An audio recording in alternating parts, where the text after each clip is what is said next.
Hello, dear listener. Welcome. Tonight you've just been granted a one-way ticket to Tudor England. No, it's not to scrub floors or empty chamber pots, you, my friend, are nobility.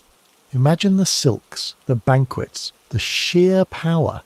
Sounds like a dream, right? Well, think again. Because behind the velvet doublets and glittering jewels lay a world of paranoia, poison, and a constant crushing fear of royal displeasure. Being a Tudor noble wasn't just about wealth. It was about walking a tightrope over a very deep, very sharp, and often very bloody abyss.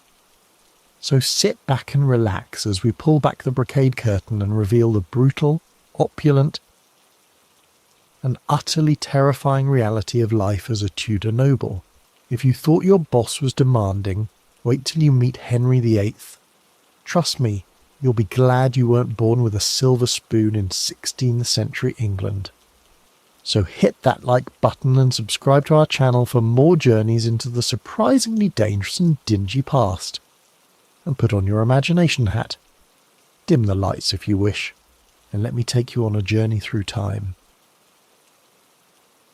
Being a Tudor noble, one might assume, was the equivalent of winning the historical lottery. Forget the arduous toil of the common rabble, the ever-present stench of unwashed humanity, or the charming necessity of sharing your humble abode with the livestock. That's for peasants.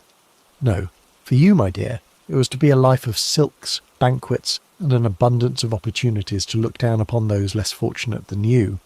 You'd be swimming in coin, or at least enough of it to keep the wolves and the less savoury tax collectors from your gilded gargoyle-adorned doors. However, if your vision of Tudor nobility involves endless frolicking through sun-drenched gardens, serenaded by lutes and attended by fawning servants, then allow me to disabuse you of that quaint notion. The reality, as it so often is, was far more, shall we say, complicated. Behind the dazzling facade of brocade, pearls, and perfectly cultivated indifference lay a world steeped in paranoia, suffocating obligation, and a pervasive existential dread of royal displeasure.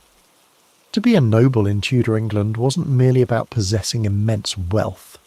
It was about perpetually teetering on the precipice of utter ruin. The higher you climbed, the further you had to fall, and the more spectacular your plummet was likely to be. Think of it as a meticulously crafted, exquisitely uncomfortable cage, albeit one with excellent catering. From the very first breath you dared to draw, your life was not your own.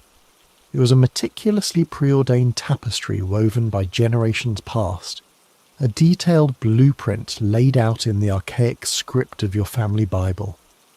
You weren't simply you were the latest, and hopefully not the last, link in a gilded chain stretching back to some Viking chieftain or particularly opportunistic Norman thug.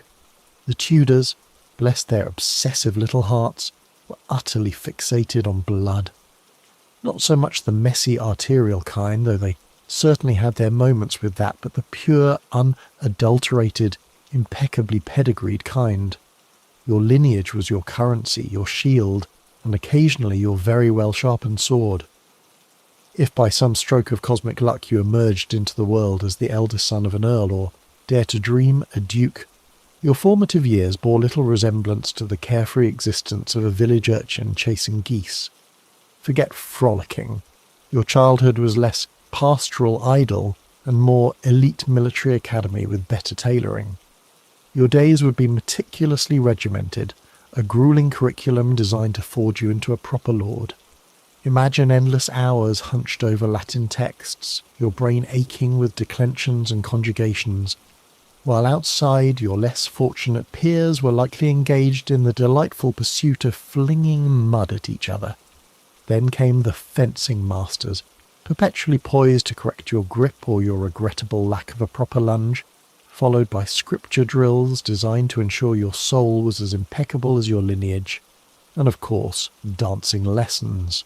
Oh, let's not forget the dancing lessons, because nothing said future leader of men quite like a meticulously executed pavan, designed to prevent the unspeakable horror of disgracing yourself at court with an ill-timed pirouette.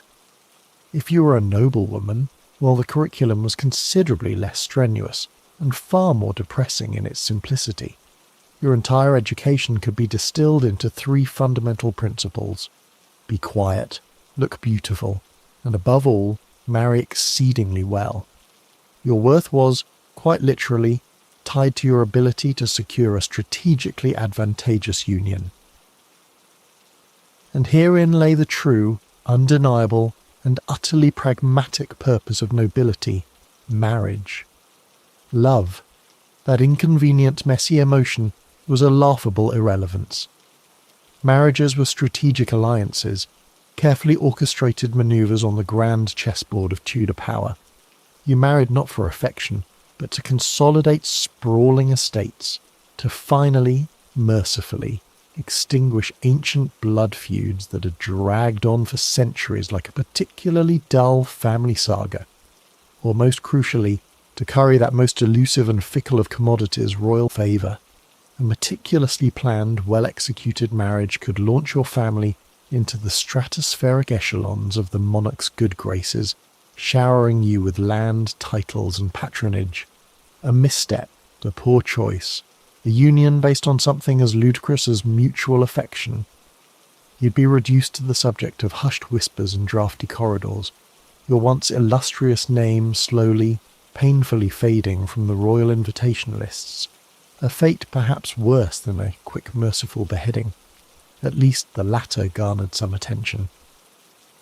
So once you'd navigated the treacherous waters of childhood and secured your strategically brilliant marriage, you might have entertained the notion of retreating to your sprawling, albeit drafty estate, to live a life of peaceful, albeit utterly dull, rural aristocracy. A charming thought. Yes, but you are utterly, tragically mistaken.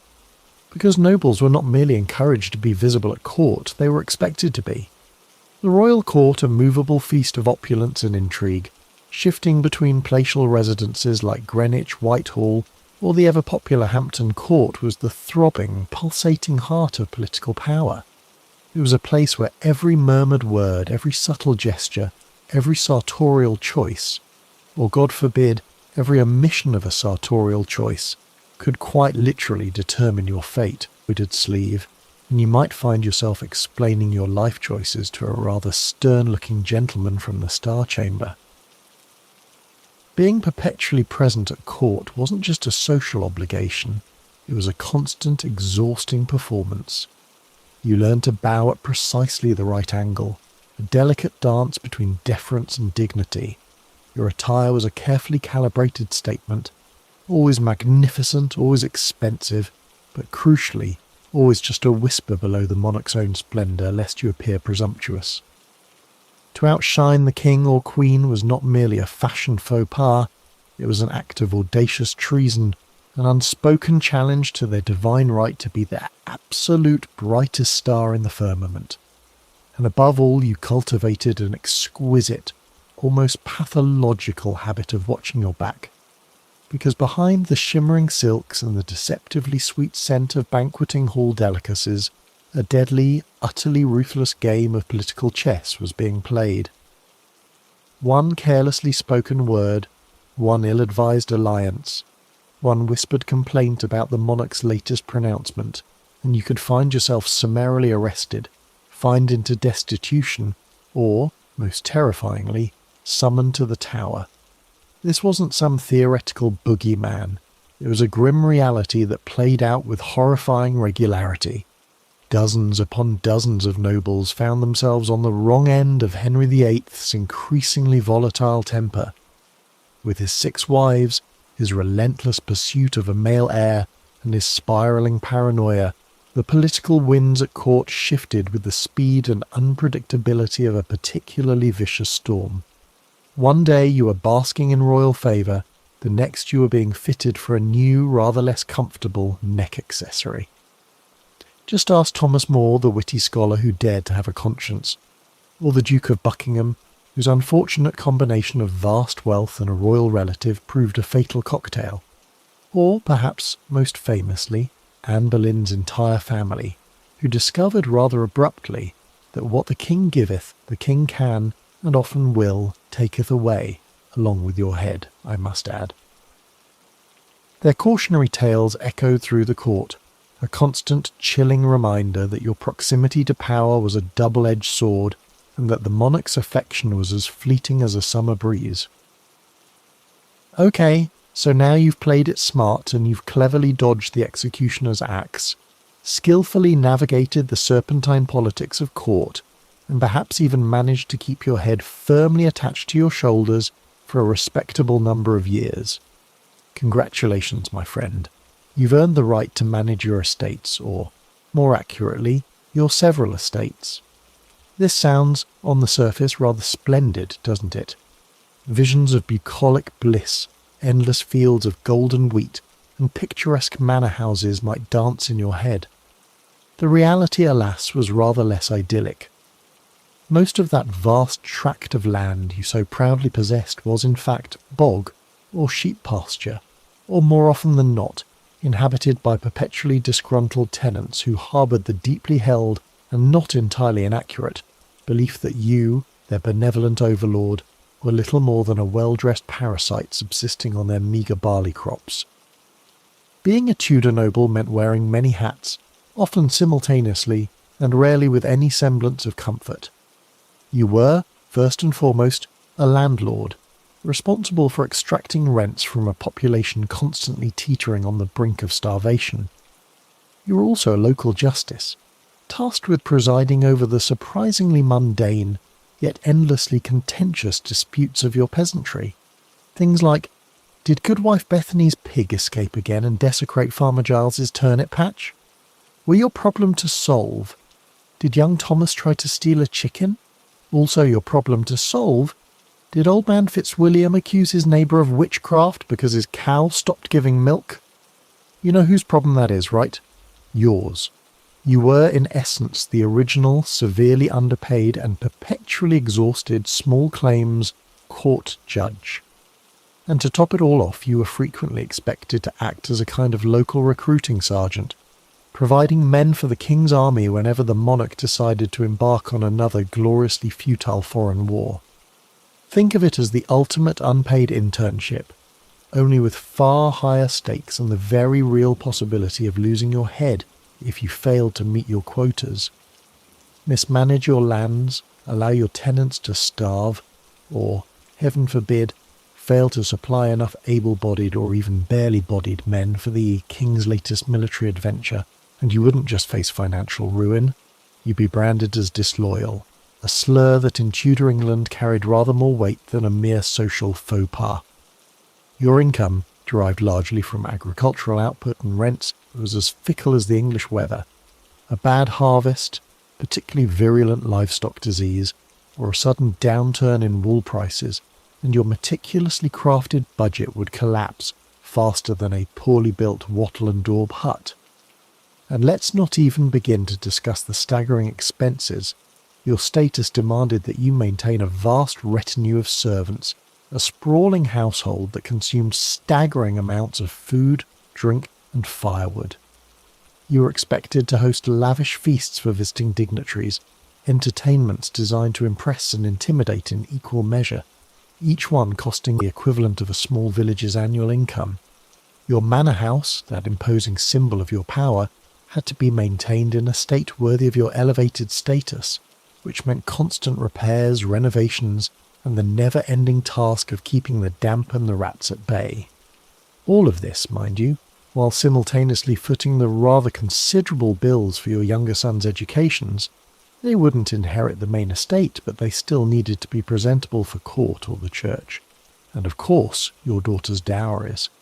There were no noble discounts on imported Venetian pearls, bolts of Italian embroidery, or the exorbitant fees of the latest French dancing master. And heaven forbid your wife, with her refined tastes and perfectly reasonable expectations, fancied a new, ridiculously ostentatious coach, complete with gilded panels and a team of perfectly matched horses. Such desires, while seemingly trivial, could bleed a family fortune dry faster than a leper colony's medical budget. The financial burden, a relentless grinding pressure, was the silent killer of many once illustrious noble families, Titles, those coveted badges of honour, could be passed down through generations, but wealth?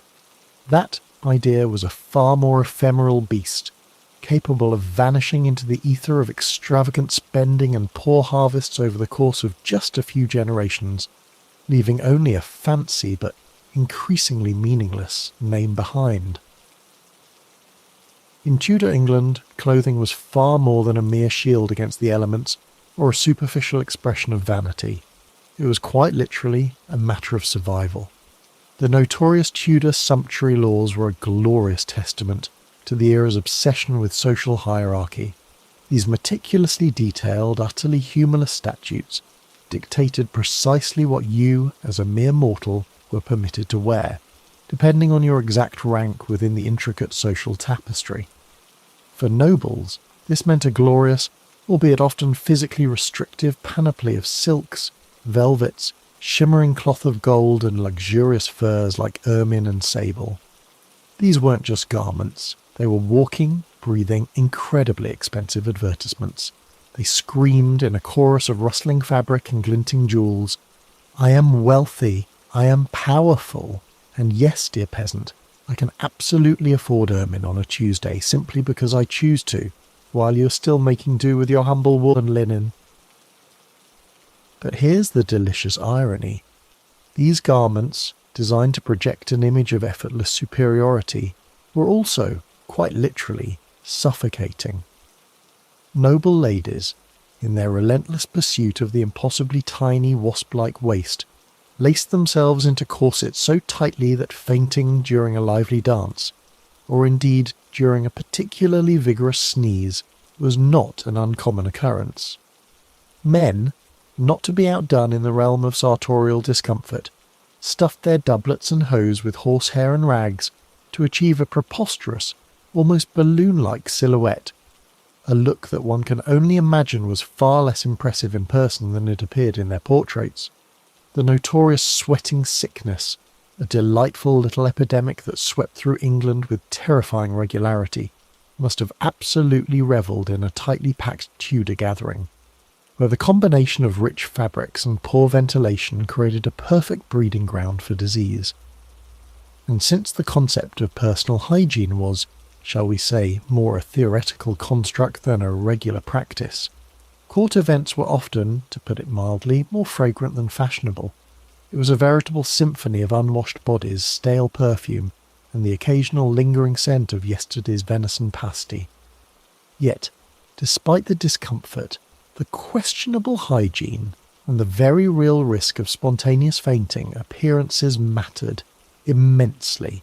If you dared to show up in anything less than the latest imported Italian cut, if your ruff wasn't quite as expansive as your rivals, or if your embroidery seemed a touch less opulent, rumours would begin to swirl faster than a courtier's cape in a brisk wind. Had you lost the king's favour? Were you secretly, dreadfully, unforgivably broke? Such whispers, though seemingly trivial, could precipitate a very real, very painful decline in your fortunes. After all, if you couldn't even afford a decent set of breeches, how could you possibly be trusted with a substantial grant of land or a lucrative government position? The logic, while undeniably shallow, was impeccably Tudor. Now let's talk about the London season. A truly delightful concept, isn't it? Visions of glittering ballrooms, exquisitely dressed young ladies making their debut, and frantic mothers attempting to secure advantageous matches for their eligible offspring. One pictures a whirl of roots, operas and scandal, all set against the backdrop of a bustling, fashionable city. However, if your mind is conjuring images of, say, Regency-era London with its dedicated social calendar, then we must, alas, perform a gentle yet firm historical recalibration. The London season, as a formalised structured period for aristocratic social display and marriage brokering, replete with debutante balls and specific social rituals, simply did not exist in Tudor England. The Tudors, bless their hearts, were far too preoccupied with securing their dynasty, battling religious schisms, and quite literally trying to keep their heads attached to their shoulders to bother with such refined, predictable social calendars. What did exist, however, was a dynamic, often chaotic, and utterly essential gravitational pull towards the nexus of power, the royal court, and wherever the court resided, the nobility flocked. London, as the traditional seat of government and the largest city, was often the focal point, but it was far from the exclusive social stage. The primary overwhelming reason for a noble to be in London was the presence of the monarch. Unlike the later fixed season, the Tudor court was peripatetic, a movable feast of power and pomp that migrated between the royal palaces, Whitehall, Greenwich, Hampton Court, Richmond, and others. When the king or queen was in residence in or near London, the city's noble population swelled. Being at court was not an option, it was an obligation. It was where influence was gained, patronage dispersed, and loyalty demonstrated. Imagine it as the ultimate networking event, only with significantly higher stakes than simply securing a new client. To be absent from court was to invite suspicion, to fall out of the monarch's eye, and to risk losing favour a potentially fatal misstep. Therefore, nobles maintained elaborate townhouses in London or rented them, ready to move their entire household, often hundreds strong, at a moment's notice when the court beckoned. Their days at court were a meticulous performance. From the early morning levee, where select courtiers might witness the monarch dressing a coveted intimacy, to the endless rounds of prayers, council meetings, public meals, and evening entertainments, every action was observed. The presence chamber was the central stage, where nobles jostled for proximity to the monarch, exchanging whispers, vying for attention, and subtly undermining rivals. Courtiers learned the precise etiquette of bowing, speaking, and even standing, always carefully positioned to avoid turning one's back on royalty, a grave insult. Beyond the social political theatre of court, London was the epicentre of legal and political life. When Parliament was summoned, the Lords, both temporal and spiritual, were compelled to attend. These sessions, often lasting weeks or months, required nobles to be physically present in Westminster, debating legislation, raising grievances, and generally engaging in the messy, slow grind of governance. For many, this was a necessary, though perhaps not always enjoyable, part of their duty. It certainly wasn't a social season in the modern sense. It was serious work. Similarly, the four legal terms, Hilary, Easter, Trinity, and Michaelmas, brought swathes of the nobility and gentry to London. These were the periods when the central law courts, King's Bench, Common Pleas, Chancery, were in session. Nobles, with their vast landholdings and complex family affairs, were perpetually entangled in lawsuits, inheritance disputes, and property wrangles. Attending court to pursue or defend a case was a regular fixture of their London sojourns. This often meant tedious hours spent in lawyers' chambers, dealing with clerks and waiting for one's turn before a judge. Again, hardly the stuff of romantic season novels. While not formally structured, London naturally became a hub for social interaction among the nobility. When in town for court, parliament, or legal business, nobles would host each other in their lavish London residences. These were not public balls in the Victorian sense, but rather private banquets, masques, and entertainments. They were opportunities to cement alliances, conduct private negotiations, flaunt wealth, and simply enjoy the company of one's peers. Banquets were often elaborate affairs, showcasing the host's wealth and culinary prowess. Guests would be served multiple courses, accompanied by music, storytelling, and sometimes even dramatic performances. Masques, popular at court and among the wealthiest nobles, were allegorical entertainments involving music, dance, elaborate costumes, and often audience participation. They were a sophisticated form of flattery for the monarch or distinguished guests. Gambling through card games, dice, and other forms was wildly popular, often leading to significant losses or gains. While London itself offered limited opportunities, many noble estates just outside the city provided grounds for hunting, hawking, and other equestrian sports. And of course, Shopping was a crucial activity. London was the heart of English commerce. Nobles would visit merchants for fine fabrics, jewels, imported goods, and specialised craftsmen for armour, furniture and other luxuries. This was also a chance to show off their wealth by making conspicuous purchases. These social gatherings were less about a marriage market and more about solidifying networks of power. Marriage negotiations, while ever present, were conducted privately, often through intermediaries, and could occur at any time of year, wherever the families involved happened to be. There was no specific debutante season for young ladies to be presented. Rather, a girl's entry into the marriageable world was marked by her family's strategic needs and the availability of suitable matches. Beyond the grand displays, London was also where nobles conducted a vast array of personal and economic business. They might meet with their agents, lawyers or moneylenders to manage their sprawling estates and complex finances. They would oversee the education of their children, who might be sent to learn at the Inns of Court for future lawyers or statesmen, or to serve in other noble households. They managed their extensive staff, dealt with endless petitions, and sourced the myriad goods necessary to maintain their elevated lifestyle. London was simply the most efficient place to conduct such complex affairs. To truly understand why the Tudor period lacked a London season, it's helpful to briefly consider what the later season entailed.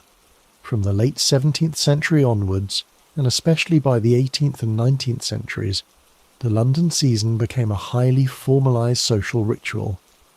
It usually ran from roughly April to July, coinciding with parliamentary sessions, which by then were more regular, and the social calendar of the landed gentry. Its key features included debutante presentations, where young aristocratic women came out into society, presented at court and then at a series of balls and parties. A primary driver was the marriage market, where eligible young men and women sought spouses of suitable rank and fortune. This also brought a fixed social calendar, where specific events, balls, operas, theatre performances and horse races became traditional annual fixtures. The focus shifted almost entirely to London for these months, with country estates largely abandoned. This rigid structure, with its emphasis on public display and formalised courtship, was a product of a more settled, less perilous aristocratic society. The Tudors, however, lived in a world where instability was ever present, where proximity to the monarch was literally a matter of life and death, and where the movements of the court dictated the movements of the nobility. Their London season was less a social calendar and more a strategic imperative, a constant balancing act between duty and ambition and the ever-present threat of royal displeasure. So, while Tudor nobles certainly lived, loved and intrigued in London, they did so on the Crown's timetable, not a socialite's. A rather less glamorous but far more dangerous way to spend one's time, wouldn't you agree? In Tudor England, religion was not merely a matter of personal piety or spiritual solace. Oh no, my dear, that would be far too simple. Religion was first and foremost politics writ large, with very real, very bloody consequences. Henry VIII's seismic breakup with the Holy Roman Empire, precipitated by his rather inconvenient marital difficulties and his unshakable conviction that God simply must want him to have a male heir, transformed noble life into a treacherous, constantly shifting minefield. One year, you were expected, indeed required, to be a devout Catholic, adhering to the ancient rituals and dogma of the Mother Church. The very next, with a swift stroke of the royal pen and a considerable amount of theological acrobatics, you were suddenly, bewilderingly, a Protestant. And God help you, and I mean that literally if you guessed wrong, or, even worse, if you failed to enthusiastically embrace the monarch's latest theological whim. Owning the wrong book, one that dared to question the king's new religious supremacy, whispering the wrong prayer under your breath, or perhaps, most damningly, failing to denounce a suspected heretic with sufficient zeal, could land you in the depths of a damp, rat-infested prison, or worse, on the business end of a pyre. The dissolution of the monasteries, Henry's rather ingenious and immensely profitable scheme to seize the vast wealth of the monastic orders, brought untold riches to those nobles who demonstrated unwavering loyalty to the crown. Fortunes were made overnight, vast tracts of land and valuable buildings suddenly falling into the hands of those who knew how to play the game. But for those who hesitated, who clung to the old faith, or who simply displayed insufficient enthusiasm for the king's reforms, it meant utter ruin, the confiscation of their lands, and a swift, often brutal end to their lineage. Every noble, therefore, had to become a master of the delicate, utterly self-serving art of favour-seeking. It was a relentless, exhausting pursuit, a constant dance of flattery, strategic alliances, and carefully chosen gifts. Flatter the right royal advisor with just the right amount of obsequiousness. Arrange a marriage for your son to a family suddenly in the monarch's good graces. Give the king a particularly magnificent hawk, or perhaps a rare hunting dog that just happened to resemble his own beloved hound. And if the stars aligned, if your flattery was sufficiently convincing and your gifts sufficiently grand, you might just be granted a coveted new title, a lucrative position at court, or best of all, a vast estate from a recently dissolved abbey, its previous occupants having inconveniently displeased the king. But, and this was the cruel, ever-present caveat if you lost favour, if your star began to wane, that same fortune, that same influence could be stripped away from you in a single brutal day. The fickle nature of royal affection was a lesson learned, often painfully, by generations of Tudor nobles. This, then, was the exquisite, almost poetic irony of Tudor nobility. You were powerful, yes, of course, immensely so, with vast lands, countless servants, and a name that commanded respect. Until, that is, you weren't. Your power was a borrowed garment easily discarded, a temporary loan from a monarch who held the ultimate, absolute power of life and death, fortune and ruin in their capricious hands.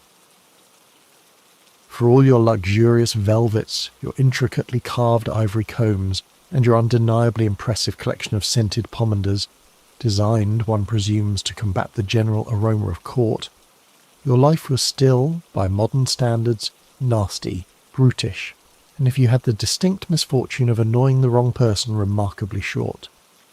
Noble women, despite their privileged existence and access to the finest physicians money could buy, perished in childbirth with an alarming, almost casual frequency. Childbirth was, for all intents and purposes, a roll of the dice, and often the dice were loaded. Noblemen, meanwhile, faced charming array of potential demises, duels fought over slights real or imagined, the brutal realities of warfare. You should know that being noble didn't exempt you from leading your men into battle. Oh no, it merely ensured you had a shinier helmet. Or that most distinctively Tudor of exits, the executioner's axe. Disease, that great equalizer, spared no one regardless of your rank or wealth. The dreaded sweating sickness, a terrifying epidemic that struck with bewildering speed, could, and often did, wipe out an entire noble household in a matter of days, leaving behind only the echoing silence of a once vibrant manor. Even the wealthiest, with their country estates and their ability to flee plague-ridden cities, couldn't escape the relentless march of disease. In fact, their constant travel between their various properties, often accompanied by a sprawling retinue, merely served to accelerate the spread of infectious diseases, ensuring that plague, typhus and dysentery found new, fertile ground in every corner of the kingdom. And if you were unfortunate enough to be summoned to court during a particularly virulent outbreak, well, my dear, you'd better hope your will was meticulously in order, your affairs squared away and your spiritual reckoning complete, because the odds of returning home alive were, shall we say, less than favourable. The ultimate irony, a bitter, delicious twist of fate, was this. The commoners, those grubby, unwashed masses, lived in perpetual fear of the nobles, their powerful, often tyrannical overlords. But the nobles, for all their grand titles and their glittering facades, lived in a far deeper, far more pervasive fear that was the fear of the monarch. Because in Tudor England, power flowed downwards from the absolute apex of the royal pyramid. One imperious frown from the king or queen, one casually uttered word of displeasure, and your entire lineage could vanish, utterly erased from the annals of history, your lands confiscated, your titles stripped, your very name consigned to ignominy. It was a terrifying yet undeniable truth. Being a Tudor noble was in essence rather like being perched precariously atop a very tall, exquisitely gilded spike. From a distance it appeared dazzling, shimmering with wealth and power, the envy of all who gazed upon it. But up close it was undeniably precarious, often uncomfortable, and frequently excruciatingly painful. You possessed immense wealth, yes, but that wealth came shackled with crushing expectations and an endless stream of exorbitant expenses.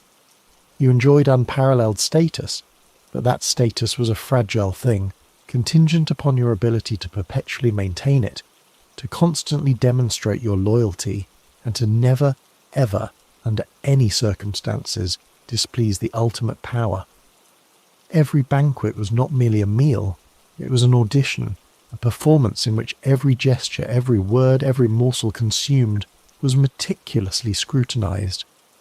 Every casual conversation was a potential risk, a verbal minefield where a misplaced syllable could lead to accusations of treason or heresy.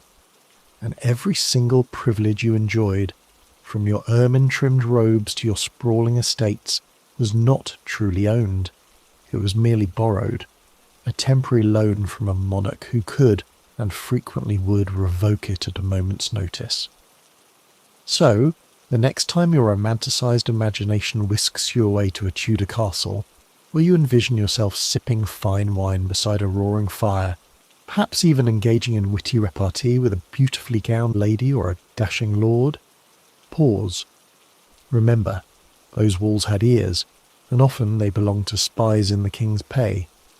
The fire, while roaring, also smoked, filling the great hall with acrid fumes. The wine, while perhaps spiced to perfection, was probably served in pewter goblets, leaching lead into every delicious sip. And tomorrow, with the capricious turning of the political tides, the king might very well call your name. And when he did, and he almost certainly would, eventually you'd better bow fast, speak carefully, and above all pray to whatever deity you currently believed in that he wasn't in a particularly bad mood. Because in Tudor England being noble was less a privilege, and more a prolonged, utterly captivating high-stakes game of survival, and the stakes, my dear, were always, always your head. Beyond the superficial layers of hygiene, or lack thereof, lies a tapestry woven with threads of relentless obligation, the ever-present shadow of disease, and the surprisingly intricate dance of a noble household. Let's peel back another layer, shall we, and explore the often overlooked practicalities of their existence. The Tudor noble's day, once the initial, rather unhygienic rituals of waking were complete, was a relentless march of duties. Far from being idle figures of leisure, they were the linchpins of their local society, burdened with responsibilities that would make a modern CEO blanch. The lord of the manor was, first and foremost, a landlord on a truly grand scale. This wasn't merely about collecting rents, it was about the fundamental well-being of his tenants, the very source of his wealth and power. He had to oversee planting schedules, monitor harvests, ensure that tenant farmers were productive and paying their dues, and adjudicate disputes that ranged from squabbling over boundaries to accusations of petty theft. Imagine trying to manage a sprawling agricultural enterprise with no modern communication, unreliable weather forecasts, and a workforce that might be decimated by disease at any moment. His word was law, his judgment final, and his failure to maintain order or prosperity on his lands could swiftly lead to a diminution of his standing both locally and at court. He was the ultimate micromanager, his hands, if not literally in the soil, certainly deeply involved in its productivity. For the noblewoman, life was equally demanding, albeit often confined to the domestic sphere. She was the chief executive of the enormous household, a manager of dozens, sometimes hundreds of servants. This wasn't simply a matter of delegating, it involved intricate knowledge of everything from brewing and baking to spinning and weaving. The lady of the house was responsible for the still room, a veritable pharmacy and laboratory where herbs were grown, medicines compounded, and preserves made. She knew how to treat common ailments, deliver babies, and manage the extensive provisions needed to feed a vast household, often self-sufficiently. Her skills directly impacted the health and comfort of everyone living under her roof. Beyond domestic management, she was often responsible for the education of her children, and sometimes those of lesser gentry sent to her household for refinement. Her social calendar might be less visible than her husband's, but it was no less crucial. Establishing alliances through carefully orchestrated visits and invitations was key to maintaining the family's social standing. The household itself was a microcosm of Tudor society, a meticulously hierarchical structure designed for both efficiency and status. At its head were the chief officers, the steward, responsible for overall management and accounts, the chamberlain, overseeing personal apartments and attendants, and the marshal, maintaining order. Beneath them buzzed a small army of servants: grooms, cooks, scullery maids, laundresses, footmen, pages, chaplains, tutors, and numerous specialised attendants for the noble family members themselves. Each had their specific duties, their place in the pecking order rigidly defined. Life for these servants was gruelling, their living conditions often cramped and unsanitary, a stark contrast to the relative, if still uncomfortable, luxury of their masters. Their presence, however, was essential. A noble house was measured by its retinue, a visible display of wealth and power. A lord without a substantial number of liveried servants was a lord in decline. Beyond the daily grind, the ever-present spectre of disease loomed large. Forget romantic notions, death was a constant companion. The sweating sickness, plague, typhus, dysentery, these were not distant threats, but tangible realities that could decimate a household in days. Nobles, ironically, might have been more vulnerable to rapid spread due to their constant travel between estates, fleeing one outbreak only to carry the contagion to another seemingly safe haven. Their proximity to the monarch at court also placed them at higher risk during epidemics, as the court itself was a notorious breeding ground for illness. Medical treatments were largely ineffective, often based on ancient theories of humours and bleeding, doing more harm than good. A noble's best defence against sickness was often simply their robust constitution, and perhaps the sheer luck of avoiding infection. Even the grandest manor houses, while visually impressive, were designed with more thought to defence and display than to comfort or convenience. Heating was inefficient, relying on large fireplaces that filled rooms with smoke and still left many corners bitterly cold. Lighting came from flickering candles and rushlights, casting long shadows and requiring constant attention. Food preservation was a daily challenge. Without refrigeration, meat had to be salted, smoked, or consumed quickly, leading to diets that, while rich in calories, often lacked fresh produce, particularly in winter. The sheer volume of waste generated by a large household, both human and animal, was a constant battle, contributing to the pervasive odours that defined the era. Privies, essentially communal outhouses, were the norm even in castles, and their proximity to living quarters or water sources was often disturbingly close. The life of a Tudor noble was, therefore, an intricate dance between privilege and peril. Every lavish feast was a potential breeding ground for illness. Every meticulously tailored garment was a silent testament to layers of grime and the tireless work of servants. Their power was immense, but it was tethered to a relentless schedule of duties, the caprice of the monarch, and the ever-present threat of a society where disease and death lurked just beyond the velvet curtain. It was a life of profound responsibility, occasional splendour, and constant, often unacknowledged discomfort. The grand tapestry of Tudor society was woven from threads of profound inequality. none more crucial than the delicate, often strained relationship between the powerful noble and his humble tenant. To imagine this as a simple landlord-renter agreement, a polite exchange of coin for occupancy, would be to miss the wonderfully complex, paternalistic, and occasionally brutally pragmatic dance that defined it. The noble, for all his velvet and grand pronouncements, was utterly reliant on the dirty hands and calloused backs of the peasantry who worked his land, and the peasant, for all his mud-splattered woes, depended on the noble for more than just a roof over his head. Firstly, one must grasp the very fabric of landholding. In Tudor England, nearly all land was, at least theoretically, held of the crown.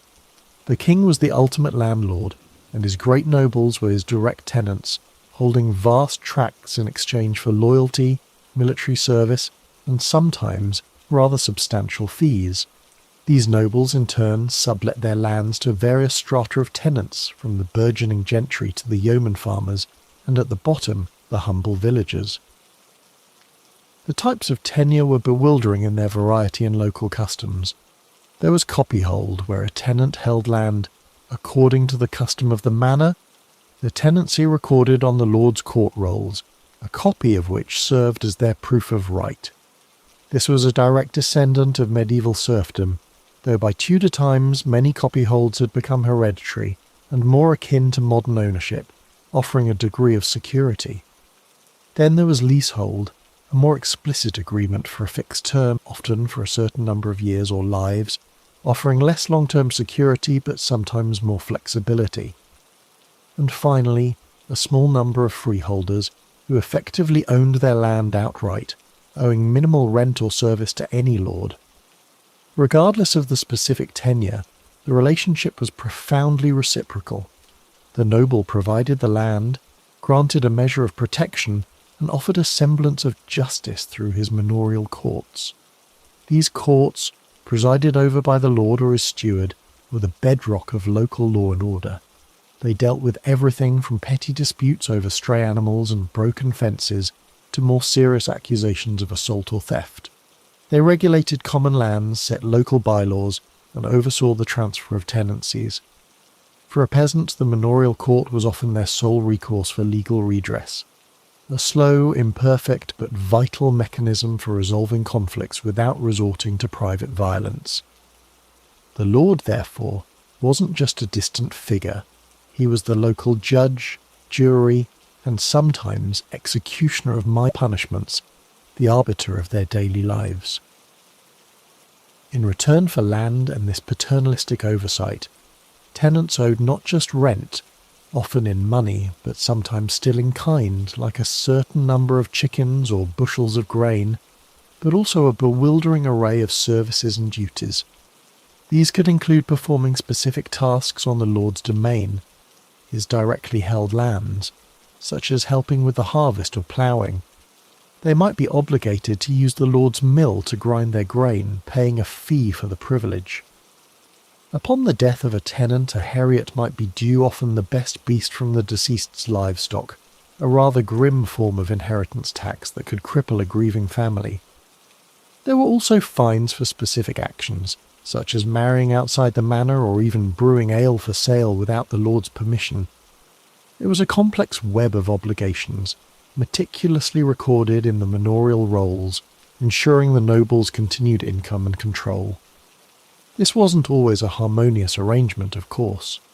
The Tudor period, particularly from the mid-16th century onwards, saw significant economic and social upheaval.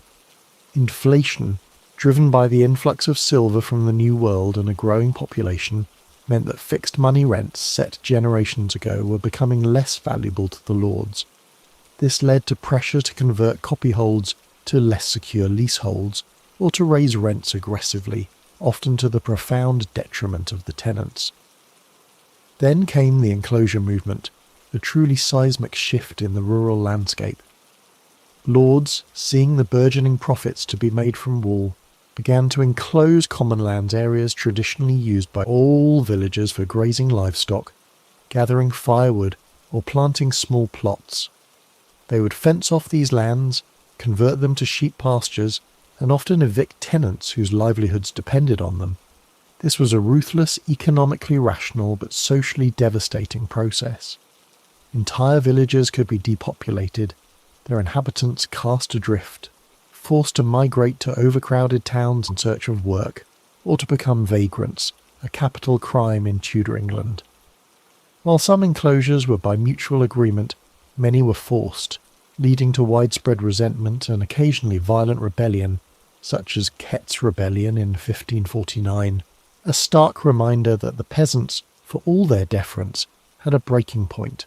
The nobility, in their pursuit of greater wealth, inadvertently created a class of landless poor, contributing to the social instability that plagued the era. Despite these tensions, the relationship was often characterized by a degree of paternalism. A good lord was expected to look after his tenants in times of famine or hardship, to mediate disputes, and to act as a protector against external threats. This wasn't pure altruism. A prosperous tenantry meant a prosperous lord. A depleted village meant less rent, fewer able-bodied men for the lord's retinue or the king's wars, and a weakened power base. The noble's reputation, his very standing, was tied to the well-being of his tenants. He might host seasonal feasts, distribute alms, or provide assistance during times of plague, all cementing his image as a benevolent, if formidable, overlord. The daily interactions, therefore, involved constant negotiation. A tenant might petition the lord for a reduction in rent due to a bad harvest, or for permission to take extra wood from the manor's forests. The lord in turn would balance his desire for profit with the need to maintain social order and a stable workforce. It was a finely tuned ecosystem prone to disruption by economic forces, royal mandates, or the changing whims of individual lords. So, while the Tudor noble dined on roasted swans and worried about the cut of his doublet, a significant portion of his waking hours was consumed by the less glamorous but utterly vital business of managing his human resources. His power was built on the backs of his tenants, their sweat and toil filling his coffers, and their obedience underpinning his local authority. It was a relationship steeped in ancient custom, economic necessity, and an unspoken understanding that while the noble held the reins, the horses pulling the cart were the very people he commanded. A rather fascinating, if often uncomfortable, codependency, wouldn't you agree? In the grand theatre of Tudor England, where power was wielded with a gilded fist and whispered secrets could topple the mightiest of houses, our focus is going to shift away from the dramatic flourishes, the beheadings, the betrayals, the breathtakingly extravagant gowns. But what of the mundane? What of the everyday existence of a Tudor noble stripped of its theatrical gloss? And perhaps more intriguingly, what of their hygiene?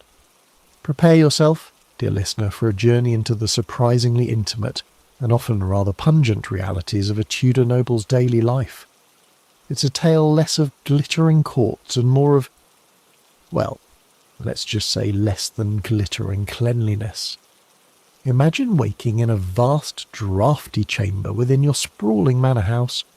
Sunlight, or perhaps more accurately, a pale imitation thereof, struggles to penetrate the leaded glass windows, often obscured by condensation and a charming layer of grime.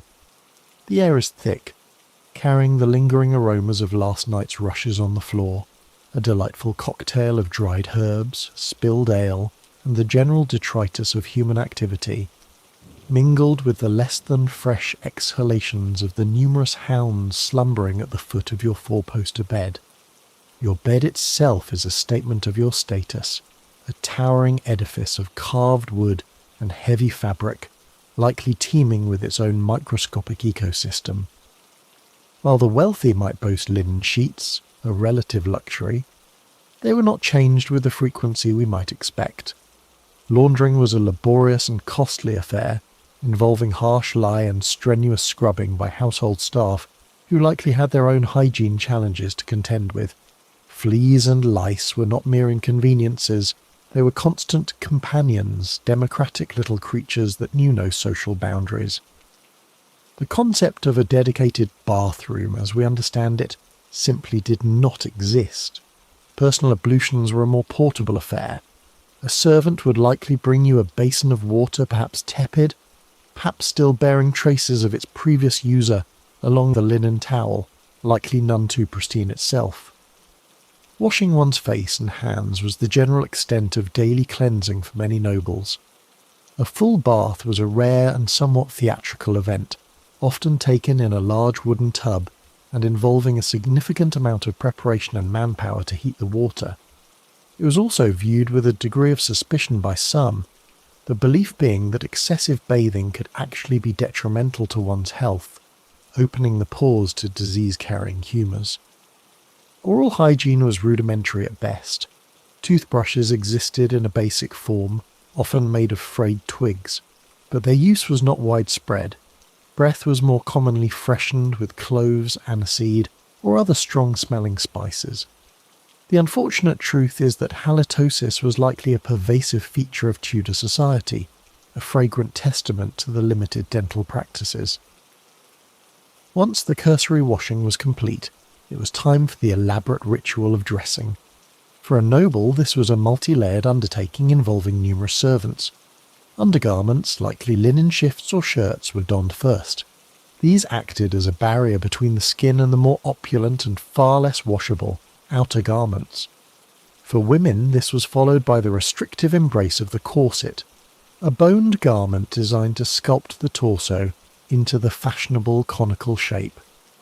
Multiple layers of skirts, possibly supported by a farthingale, a whalebone or wicker structure, would follow.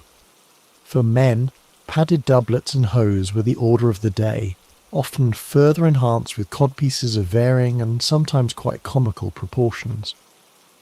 These outer garments, crafted from rich velvets, silks and cloth of gold, were incredibly expensive and therefore not cleaned frequently. Stains were spot-treated and odours might be masked with perfumes and scented sachets, but the idea of a regular wash was simply impractical.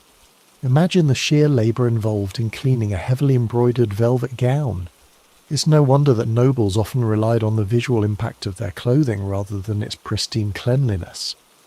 Breakfast for a Tudor noble was a relatively substantial affair, often taken in their private chambers. It might consist of bread, cold meats, perhaps some cheese or fruit, all washed down with ale or small beer. Table manners, while certainly evolving, were still a far cry from modern etiquette. Forks were not yet in common use, so eating was a decidedly hands-on experience. Napkins existed, but their primary purpose was likely more for wiping greasy fingers than for dabbing delicately at the corners of the mouth. Spills were inevitable, adding to the general level of grime that permeated daily life. The rest of the morning might be spent attending to estate business. For the lord of the manor, this could involve meeting with tenants, overseeing agricultural activities, dealing with legal matters, or simply reviewing accounts. Even seemingly mundane tasks were carried out in clothing that, by our standards, would be considered formal and cumbersome. Imagine trying to inspect your fields in a heavy velvet doublet and tight hose. For noble women, the day might involve supervising the household staff, overseeing embroidery or needlework, managing the still room where preserves, medicines and perfumes were made, or engaging in social calls. Midday brought the main meal of the day, dinner. This was a more elaborate affair, often taken in the great hall with members of the household and any guests. The sheer quantity and variety of food available to the nobility was staggering by the standards of the common populace. Roasted meats, fish, game, elaborate pies and sweet dishes would grace the table. However, the level of sanitation in the preparation and serving of this food was variable.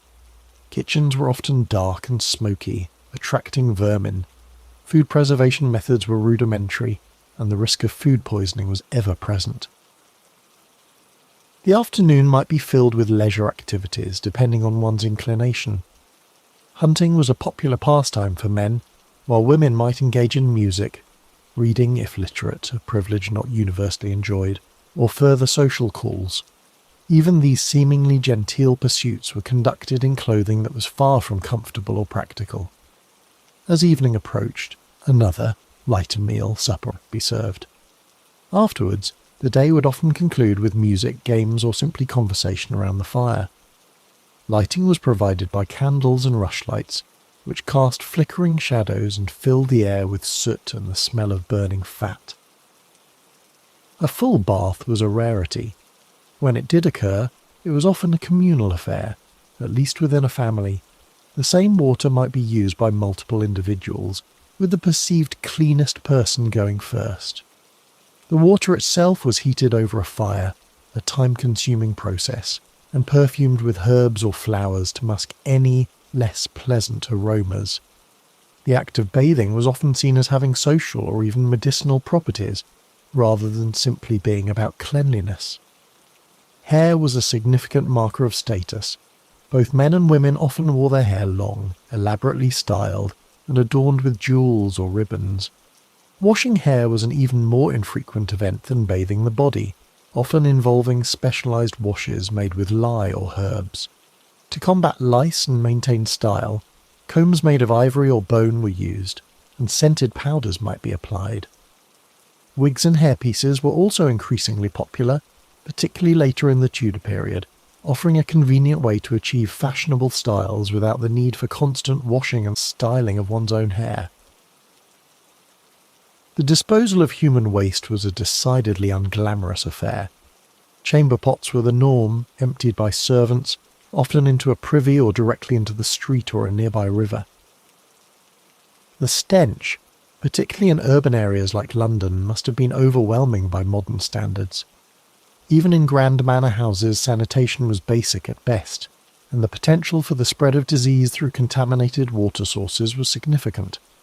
Perfumers and scented pomanders played a crucial role in masking unpleasant body odours and the general miasma of unwashed humanity and inadequate sanitation. Strong scents derived from herbs, spices and imported aromatics were highly prized and used liberally. However, it's important to remember that these fragrances were often intended to cover up, rather than eliminate the underlying lack of cleanliness. Court events, balls, and even regular social calls were held in crowded spaces with limited ventilation. Given the infrequent bathing and heavy, unwashed clothing, the olfactory experience of such gatherings must have been memorable. The aforementioned sweating sickness, as well as other infectious diseases, thrived in these close quarters, further highlighting the health challenges faced by the Tudor nobility. Rushes on the floor were rarely changed frequently, leading to an accumulation of dirt, food scraps and animal waste. Windows were often kept closed to conserve heat and prevent drafts, further contributing to poor air quality indoors. Servants, who were responsible for many aspects of a noble's daily life, often lived in cramped and unsanitary conditions themselves, increasing the potential for the spread of germs. Medical understanding of hygiene and disease was rudimentary, with miasma, bad air, often blamed for illnesses. The concept of regular hand washing, especially before meals, was not widely practiced. Even the most luxurious manor houses often lacked effective systems for waste disposal, leading to unsanitary conditions in and around the property. In conclusion, while the Tudor nobility enjoyed a life of immense privilege and material wealth, their daily existence, particularly when viewed through the lens of modern hygiene standards, was far from glamorous. It was a world where dirt was commonplace, personal cleanliness was a relative concept, and the air was likely thick with a variety of less than pleasant odours. Their survival was a testament to their robust constitutions, or perhaps just sheer luck, and their stories serve as a pungent reminder of just how far we have come in our understanding and practice of basic hygiene. So, the next time you admire a portrait of a seemingly pristine Tudor lord or lady, take a moment to imagine the reality behind the painted facade, a reality that was likely far more fragrant than the artistry suggests. And so, as the faint echoes of Tudor court intrigue, the rustle of unwashed velvet, and the distant clamour of an agrarian economy gently fade, we leave our noble friends to their draughty manor houses, their complicated duties, and their surprisingly fragrant daily routines. The anxieties of power, the strategic marriages, and the constant fear of royal displeasure can now, thankfully, drift away with the shadows of the past. May the mundane realities of their distant lives lull you into a peaceful slumber. Let the thought of shared bathwater and the endless cycles of rents and feudal obligations be the gentle hum that guides you to rest. There's no need to worry about impressing the monarch tonight, or fretting over a bad harvest. Those concerns belong to another time, another sleepless era.